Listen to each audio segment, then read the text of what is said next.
All of you have heard what he said just now.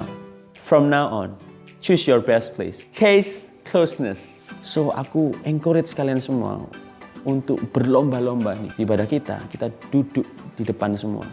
Karena di tempat itu, saya pastikan itu tempat terbaik dan tidak akan terganggu dengan hal-hal yang tidak esensi. Datang ke rumah Tuhan, datang ke baitnya dengan menaikkan ucapan syukur. Mendengarkan firman Tuhan, merenungkan firman Tuhan, dan kita berespon dengan tepat. Katakan yes pada firman Tuhan.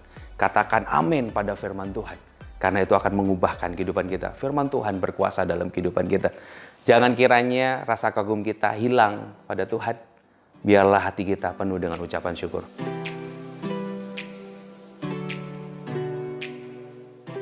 If you don't make your decision, it will never be your home eventually. So trust His best plan through this imperfect family.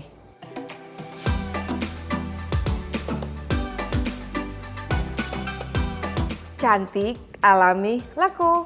Buat KJCians yang baru pertama kali hadir di ibadah KJC, ini bukanlah bahasa Latin, apalagi bahasa Korea. Cantik, alami, laku adalah singkatan dari catat atau ketik, alami, dan lakukan khotbah.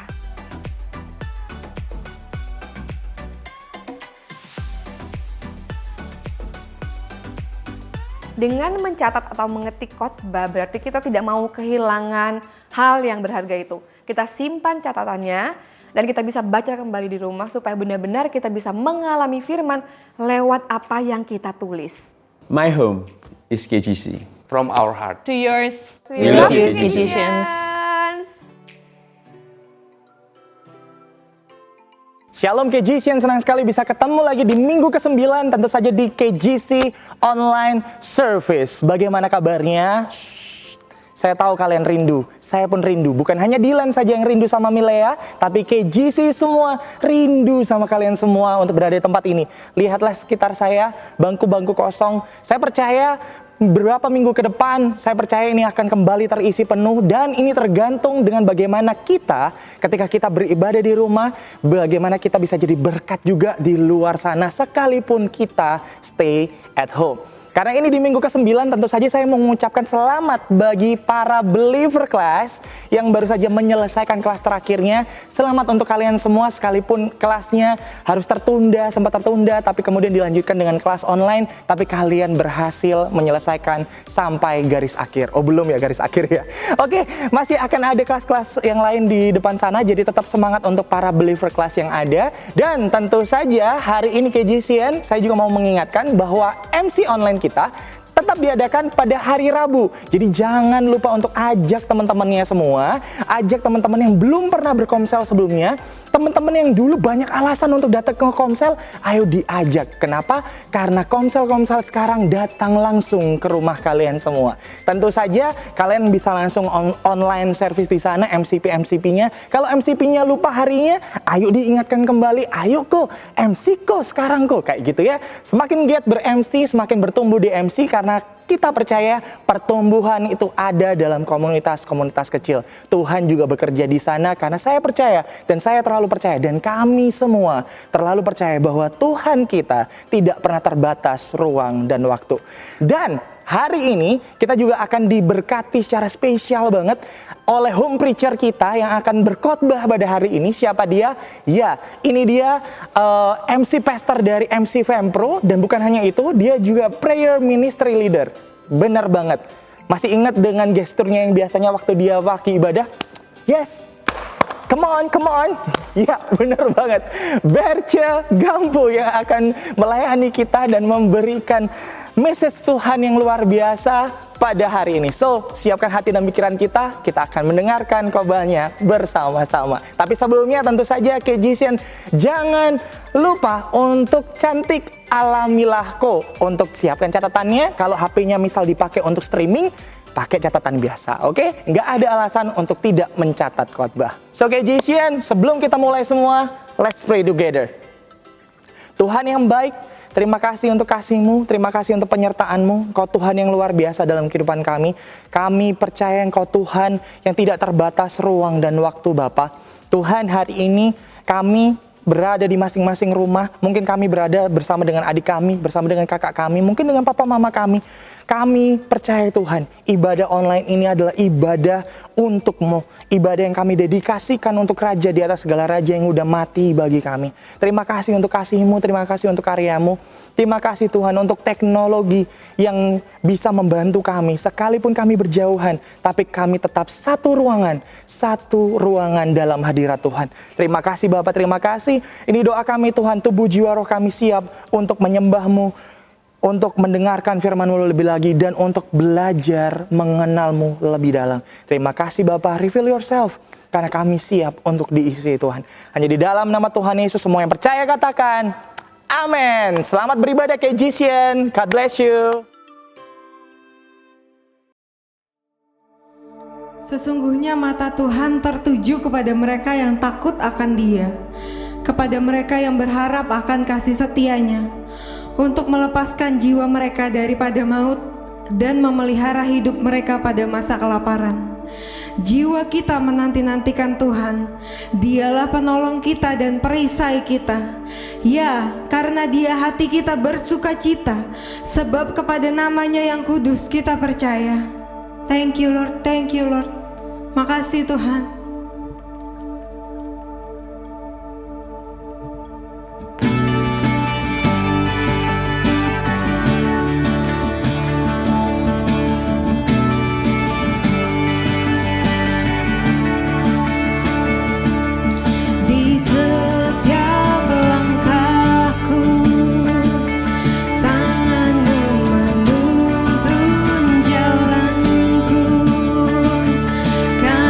Kau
hati kami mau menaikkan pujian.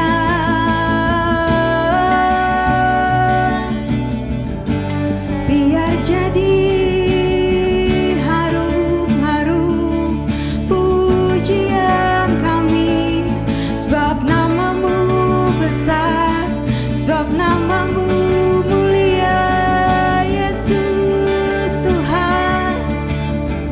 Thank you Lord, Kau yang berkuasa,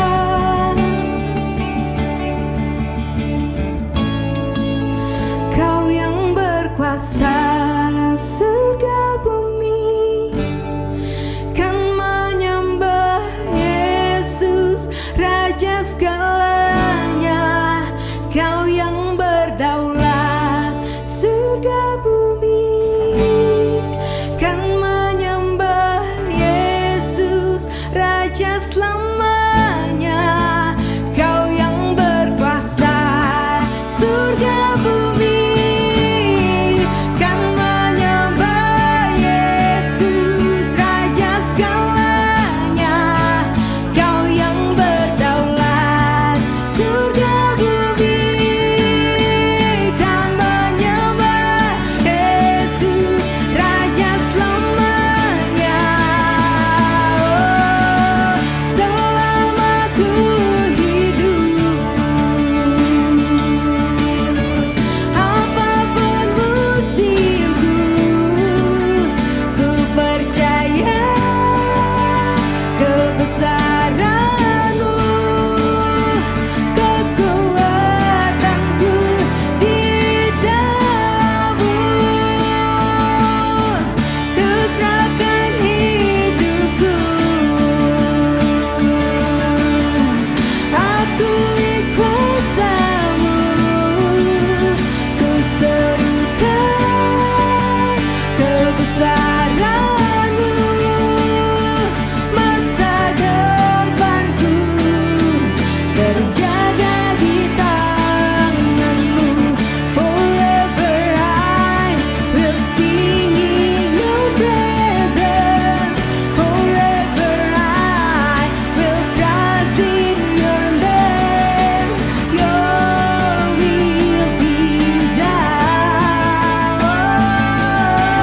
Your will be done. Forever I will sing in Your presence. Forever I will trust in Your will. Your will be done. Your will be done.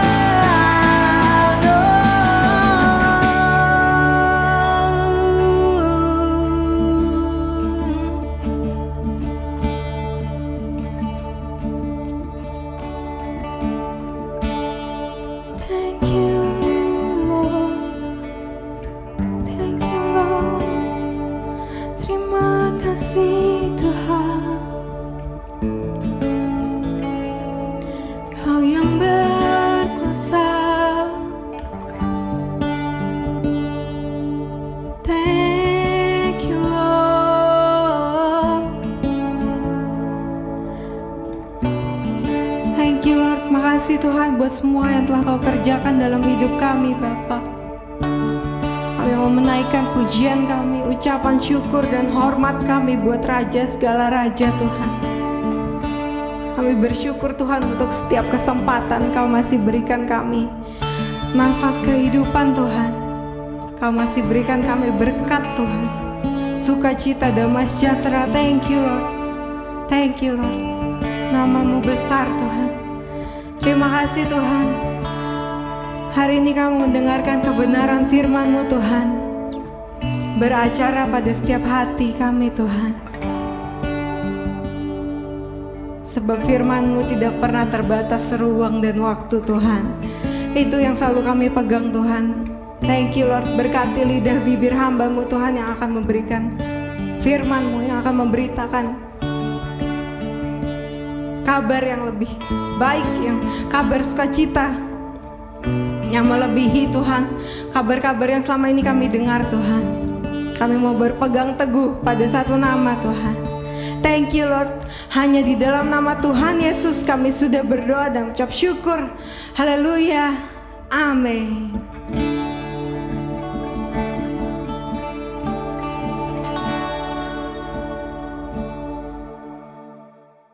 Shalom Kekisians, masih dalam tema Yakobus, kitab Yakobus.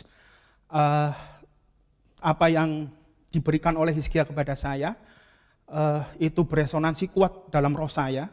Waktu saya merenungkan ini, apa yang Tuhan sampaikan, ini sebenarnya bukan satu concern atau satu perhatian, ini keresahan, bukan. Ini sebenarnya adalah isi hati Tuhan, yang intinya adalah ada satu pesan yang sangat kuat, apa yang Tuhan ingin sampaikan kepada kita semua, bahwa ini adalah soal hidup dan soal kematian.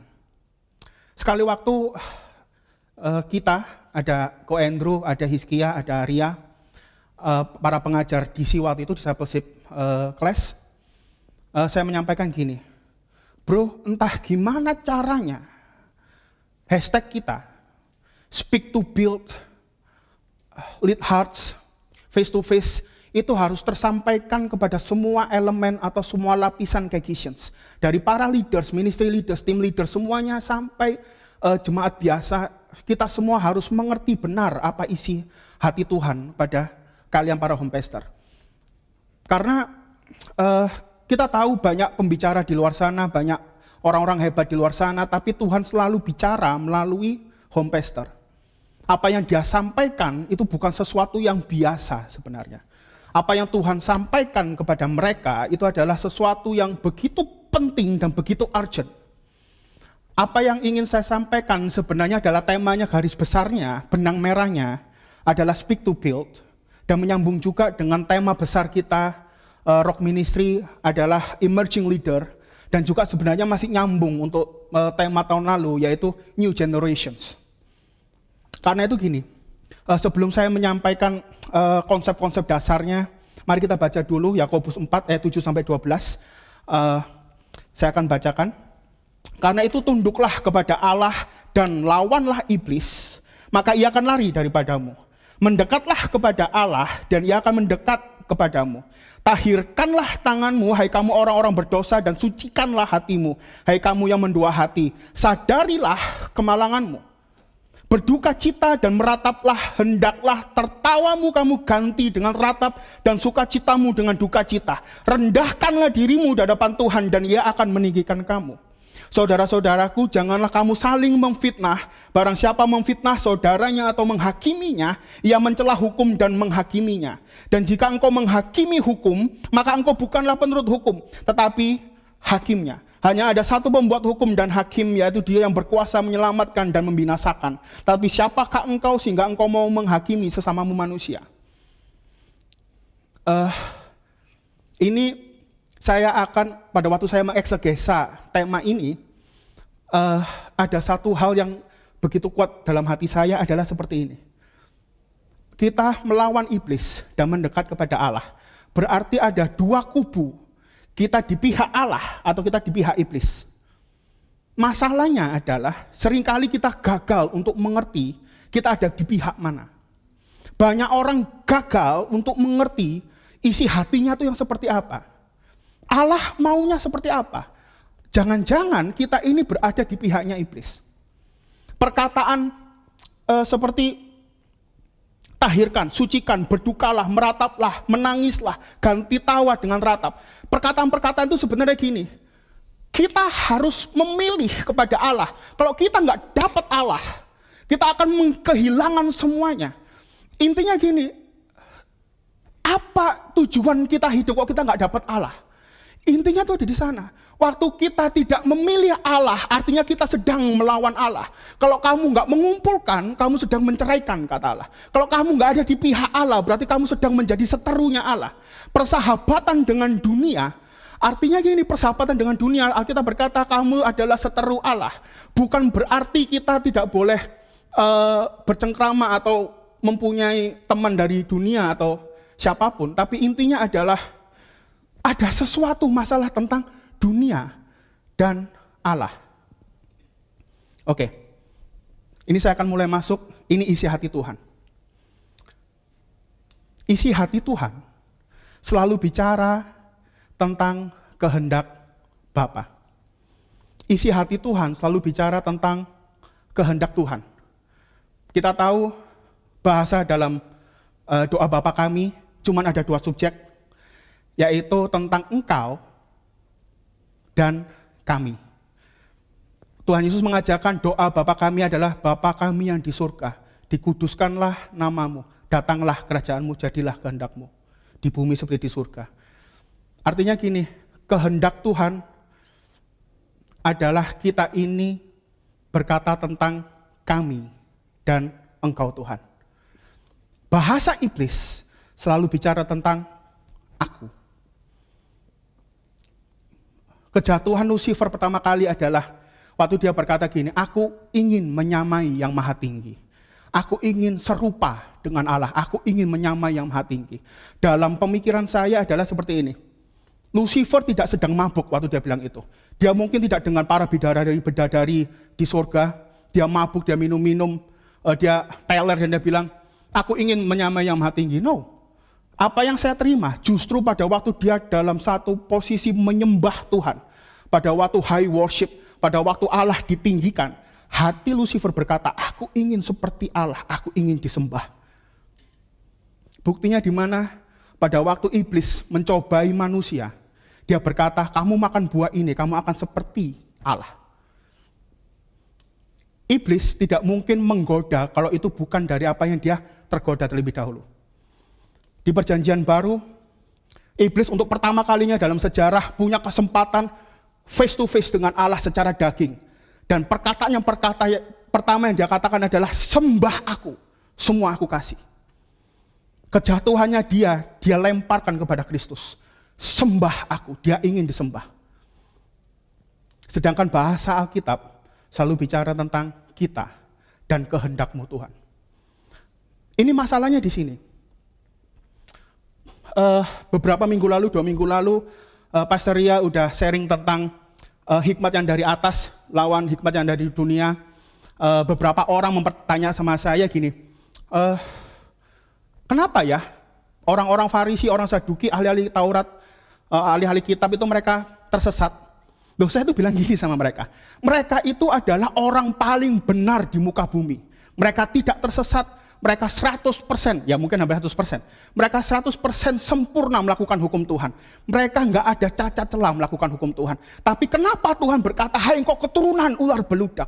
Kenapa Tuhan berkata, kamu ibarat kubur yang dilabur putih luarnya, di luar kelihatan bagus tapi di dalamnya seperti banyak tulang belulang, kematian, kebusukan. Kenapa? Karena pada saat itu kejatuhan manusia yang paling sempurna.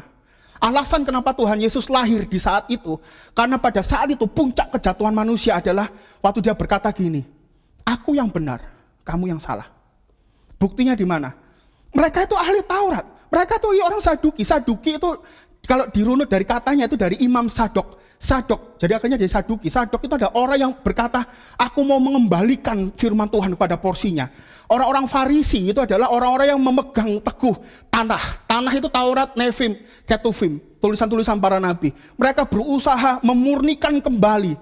Karena mereka begitu kuat masalah kejatuhan bangsa Israel yang campur dengan Samaria dan lain-lain. Mereka berusaha memurnikan kembali hukum Tuhan. Mereka begitu kuat. Mereka belajar tentang Mesias. Mereka berusaha, mereka mengerti tentang Mesias. Kalau mau jujur dikatakan bahwa bahkan mereka Taurat itu seperti mereka membaca tangannya sendiri. Mereka seperti membaca telapak tangannya sendiri. Tapi dengar ini, waktu Mesias lahir, waktu Yesus lahir, justru mereka gagal untuk mengenali siapa Yesus. Waktu Elia, Spirit of Elijah, ada di depan hidung mereka, yaitu Yohanes Pembaptis. Justru pada saat itu mereka gagal mengenali siapa Elia. Mereka gagal mengenali siapa Mesias. Mereka gagal mengenali Sang Allah Firman. Bahkan mereka yang pertama kali berkata, bebaskan Barnabas, salibkan dia. Mereka tahu siapa Mesias. Mereka tahu Mesias lahir dari mana. Tapi kenapa kok mereka gagal mengenali Mesias? Ngerinya adalah jangan-jangan kita datang ibadah dengan Tuhan, tapi kita gagal mengenali kehendak Tuhan.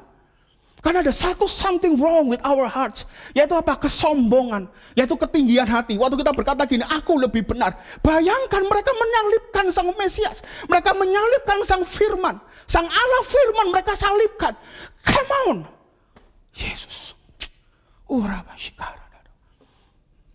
Ini masalahnya adalah gini. Tahun lalu kalau nggak salah, Pak Arifin menyampaikan sesuatu yang sangat penting. Itu juga beresonansi kuat pada saya. Pada waktu begini, Allah membuat perjanjian, Allah menciptakan semuanya dengan indah.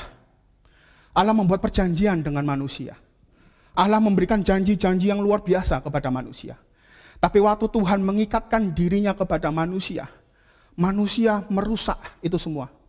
Dari Adam sampai zaman Tuhan Yesus di Matius, manusia gagal, 100% gagal. Sebutkan aja, Saul, Daud, Yerobeam, Rehabeam. Semuanya gagal, Elia, semuanya gagal. Artinya gini, pada waktu Allah yang luar biasa sempurna membuat perjanjian, makanya ada kata-kata gini, perkataannya gini, aku menggagalkan itu semua. Apa itu aku? Ego kita, kedagingan kita, rasa kita paling benar, apa yang kita mau, apa yang kita harapkan, kedagingan kita intinya. Artinya gini, pada waktu itu Pak Arifin bilang, manusia menggagalkan itu semua, membuat itu semua berantakan, sampai pada akhirnya Allah membuat perjanjian dengan dirinya sendiri. Luar biasa. Pesan berikutnya adalah seperti ini. Kematian Kristus itu bukan soal tentang hanya sekedar penebusan, tapi keserupaan dengan Kristus. Ayatnya di Roma 8:29, sebab semua orang yang dipilihnya dari semula, mereka juga ditentukannya dari semula untuk menjadi serupa dengan gambaran anaknya. Tuhan menentukan dari semula, bukan berarti bagi saya, waktu saya menerjemahkan ayat ini adalah bukan berarti dia memilih, oh kamu serupa Kristus, kamu bukan, kamu serupa Kristus, kamu bukan. Enggak, dari semula dia sudah menentukan semua manusia yang percaya kepadanya, keserupaan akan menjadi serupa dengan Allah. Kenapa? Kalau hanya untuk menebus dosa, dia sudah melakukan itu. Beberapa kali kita temukan Tuhan Yesus berkata, aku mengampuni engkau, dosamu sudah diampuni. Tapi untuk serupa dengan Kristus, itu soal yang lain. Dia butuh darah untuk kita menjadi serupa dengan Kristus. Yohanes 17 ayat 21-23, supaya mereka semua menjadi satu sama seperti engkau ya Bapa. Artinya adalah keserupaan dengan Kristus itu adalah kita manunggal, kita menjadi satu. Apa yang menjadi satu untuk apanya? Yaitu waktu kita kehilangan ego kita ini. Amin saudara. Kenapa speak to build ini sangat urgent? Kesombongan, judgmental seperti yang saya sampaikan tadi, ego itu sama dengan iblis. Tahu cerita si bungsu dan si sulung, si bungsu hilang di luar hadirat bapaknya, tapi si sulung dia kehilangan bapak di rumah bapak. Dia berkata gini, Bapak selama ini aku sudah melayani engkau, aku sudah melakukan ini, aku sudah melakukan ini. Bayangkan dia keluarkan CV-nya, aku sudah melakukan ini, aku sudah melakukan ini untuk engkau Tuhan. Tapi mana, apa yang kau lakukan untuk aku? Di Matius 7 Tuhan berkata juga, bukan orang yang berseru kepadaku Tuhan, Tuhan yang akan masuk ke dalam kerajaan surga. Dia berkata gini, Tuhan bukankah aku sudah melayani engkau, bukan aku sudah mengusir setan demi namamu, bukankah aku sudah bernubuat, bukankah aku sudah menumpangkan tangan orang sakit itu sembuh, bukankah aku membuat mujizat demi namamu. Mereka berkata ini aku Tuhan, aku. Masalahnya adalah di ego kita. Kenapa speak to build ini sangat penting? Pentingnya di sini. Ini sekali waktu Tuhan beberapa hari lalu tuh taruh ini sesuatu dalam hati saya. Harusnya ada Timotius Arifin, harusnya ada Frankie Utana yang berdiri saat ini untuk menyampaikan khotbah. Tapi di mana mereka? Mereka mati prematur. Orang-orang yang harusnya begitu kuat dalam pelayanan, harusnya mereka punya talenta, mereka punya potensi, mereka mati prematur. Kenapa? Karena ada perkataan-perkataan yang mematikan. Waktu ego ini keluar dari mulut, dia akan selalu membunuh. Buktinya di sini. Pada waktu kejadian 1, pada waktu Adam dan Hawa jatuh ke dalam dosa, hal pertama yang mereka lakukan adalah mereka menyadari bahwa mereka itu telanjang. Dari mana mereka tahu kok mereka telanjang? Bahwa selama ini mereka nggak pernah melihat diri mereka sendiri. Tapi untuk pertama kali dalam sejarah, mereka melihat dirinya. Aku telanjang, aku nggak layak.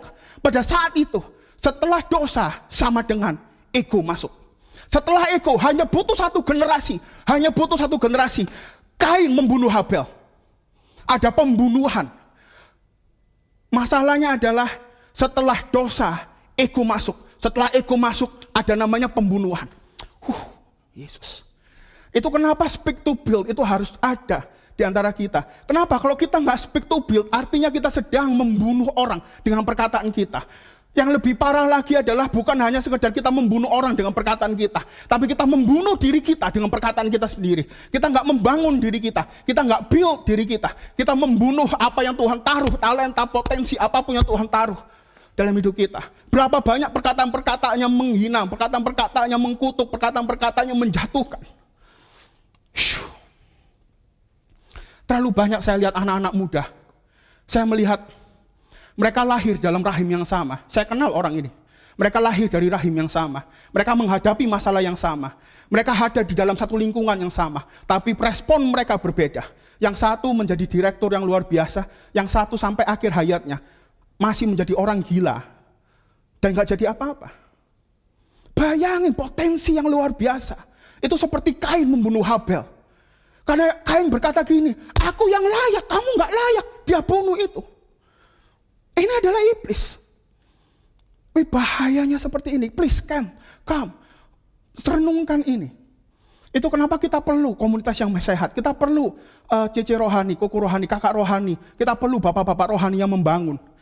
Kita perlu speak to build. Terutama kita perlu build ourselves. Saya akan selesai di beberapa poin ini. Speak to build. Ini sekali waktu, ini baru kemarin saya catat. Adalah seperti ini, speak to build harus lahir dari lutut yang berdoa dalam mengerang dan menangis untuk jiwa-jiwa. Kenapa? Waktu kita dekat kepada Tuhan, itu adalah sebenarnya kita tahu isi hati Tuhan. Waktu kita dekat dengan Tuhan, kita tahu Tuhan isi hatimu seperti apa. Dan isi hati Tuhan selalu mengerang untuk yang terhilang, selalu mengerang untuk jiwa-jiwa. Karena percaya atau enggak, terlalu banyak yang terhilang di luar sana, yang kehilangan pengharapan, yang enggak tahu besok mau seperti apa, yang udah siap pegang pistol untuk mau ditembakkan di kepalanya. Saya kenal satu orang, dia bisa melakukan semua, dia punya uang, dia punya resources, dia bisa beli apapun, dia bisa bersenang-senang dengan perempuan seperti apapun, dari ras seperti apapun, dari etnis seperti apapun, dia bisa menikmati makanan, minuman, apapun dia bisa. Tapi sekali waktu, dia bilang gini, bro, dulu aku tuh pernah dalam satu kondisi di mana aku nyetir, semua itu gelap di depan. Aku cuma tinggal pulang dan aku mau tembak kepalaku. Ternyata apa yang ditawarkan oleh dunia nggak bisa memuaskan kita tuh. Kekayaan apapun itu nggak bisa memuaskan kita. Artinya kita perlu dekat kepada Tuhan. Gimana supaya kita speak to build? Gimana supaya kita kehilangan ego kita? Gimana supaya kita tahu isi hati Tuhan? Speak to build harus dimulai dari lutut yang berdoa. Speak to build harus juga dimulai dari face to face. Face to face dengan siapa? Dengan Tuhan.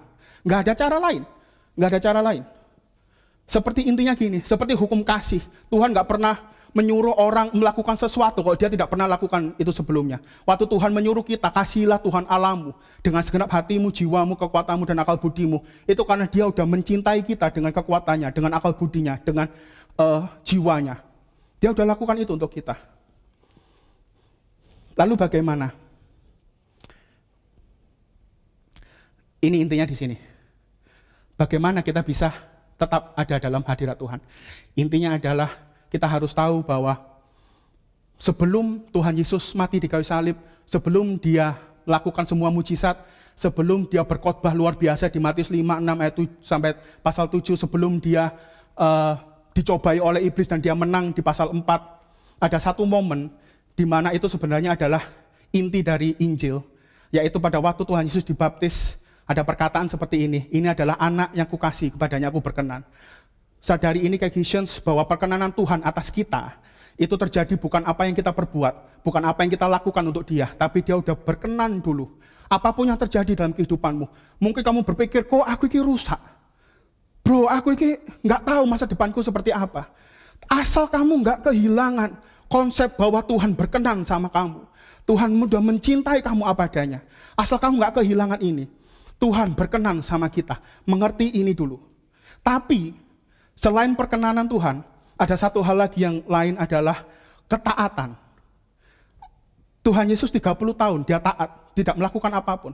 Dan waktu dia mau dibaptis, Yohanes Pembaptis bilang gini juga, Guru, bukannya aku yang membaptis engkau, tapi engkau yang lebih layak membaptis aku. Tapi Yesus berkata, kita lakukan ini untuk memenuhi firman Tuhan. Dia taat seperti itu. Bahkan dalam kisah kehidupannya dia, di Filipi 2 ayat 8, ada perkataan seperti ini. Dan dalam keadaan sebagai manusia telah merendahkan dirinya dan taat sampai mati. Ini kuncinya adalah ketaatan, bukan ketaatan. Kalau tidak sampai mati. Yesus taat at the obedience at the point of death. Kenapa? Karena kedagingan itu akan selalu berbau amis dan anyir sampai dia dibakar dalam mezbah Tuhan. Dia tidak akan pernah berada, daging itu akan selalu menjijikan. Tapi Tuhan berkata, waktu kamu membawa mezbah, kamu membakar daging ini, itu akan menjadi bau yang menyenangkan bagi Tuhan. Artinya ketaatan itu adalah sesuatu yang harus terjadi dalam hidup kita. Kenapa? Kalau kita nggak melakukan itu, kita sedang menuju kepada kematian. Banyak hamba-hamba Tuhan yang jatuh. Banyak, kenapa ya orang-orang ini, ada orang Kristen yang lebih senior, kenapa kok mereka jatuh? Simple, karena mereka berusaha berpikir, aku keluar dari hadirat Tuhan. Apa keluar dari hadirat Tuhan tuh? Simple, mereka keluar dari ketaatan kepada Tuhan. Benny Hinn pada waktu awal-awal pelayanannya, ada seorang hamba Tuhan yang berkata seperti ini, jangan biarkan ada ruang-ruang kosong dalam hatimu untuk kamu isi dengan ego. Serahkan itu semua kepada Tuhan. Mari kita sembah Tuhan. Mari kita nyanyikan lagu ini. Yesus, Yesus. Oh Tuhan. Oh haleluya, haleluya Tuhan. Oh Tuhan. Oh haleluya. Mari nyanyikan ini dalam nama Tuhan Yesus. Saya tahu ini mungkin tapping, ini mungkin secara online, tapi saya percaya roh Tuhan, kuasa Tuhan. Haleluya. Roh Tuhan tidak terbatas oleh ruang dan waktu. Dalam nama Tuhan Yesus, engkau yang terikat dalam nama Tuhan Yesus, engkau yang terikat dalam nama Tuhan Yesus. Masih ada pengharapan, engkau yang sudah kehilangan pengharapan, masih ada Tuhan, masih ada kuasa yang tidak terbatas.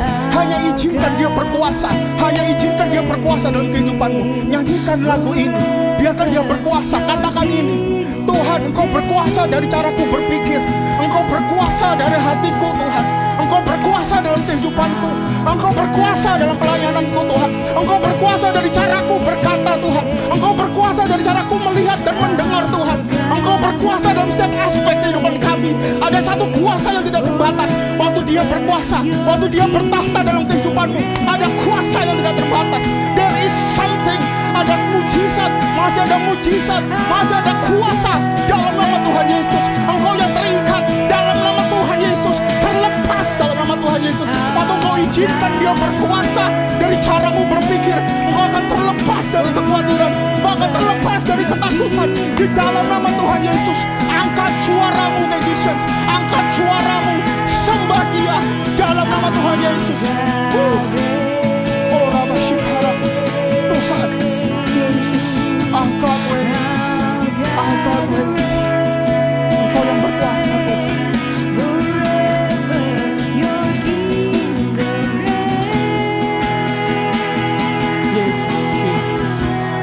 Terima kasih Tuhan. Kami tahu bukan tanpa alasan engkau mati di kayu salib Tuhan. Bukan tanpa alasan kau berikan hati, kau curahkan hatimu Tuhan. Engkau berkata ini semua karena begitu besar kasih Allah akan dunia. Dan kau berkata bukan kehendakku yang jadi tapi kehendakmu. Apa kehendak Tuhan? Karena begitu besar kasih Allah akan dunia. Saya nggak tahu apa yang kalian alami, apa yang saudara alami, saya nggak tahu.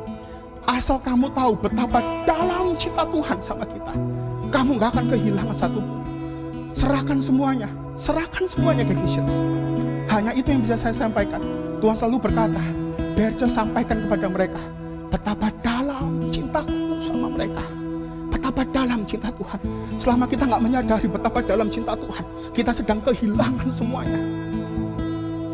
Itu dengan segenap kerendahan hati dan kasih sayang saya, Kegisians, please, please, sembah Tuhan dan izinkan Dia berkuasa. Saya mau berdoa untuk saudara sekalian. Tuhan, dalam nama Tuhan Yesus, dalam setiap aspek kehidupan mereka Tuhan, Kau tolong mereka. Apapun yang mereka alami Tuhan, apapun yang terjadi dalam mereka Tuhan, kami percaya cinta-Mu begitu besar atas mereka Tuhan. Cinta-Mu tidak mungkin gagal Tuhan. Suatu pelayanan malaikat dari utara, selatan, barat, dan timur Tuhan, Kau akan membedakan kami Tuhan. Karena berkat-Mu begitu luar biasa, biarkan kami tahu betapa dalam cinta-Mu akan kami Tuhan. Kami mengucap syukur Tuhan, kami bersuka cita. Dalam segala hal kami tetap bersuka cita Tuhan. Dalam segala hal kami tetap mengucap syukur. Bukan karena kami mengucap syukur atas kejadian-kejadian buruk yang terjadi, tapi kami mengucap syukur bahwa masih ada Allah dan Bapa yang mencintai kita dengan luar biasa. Tuhan Yesus memberkati Kegisians. Jangan patah semangat, strive, percaya Tuhan itu baik. Tuhan Yesus memberkati. Amin.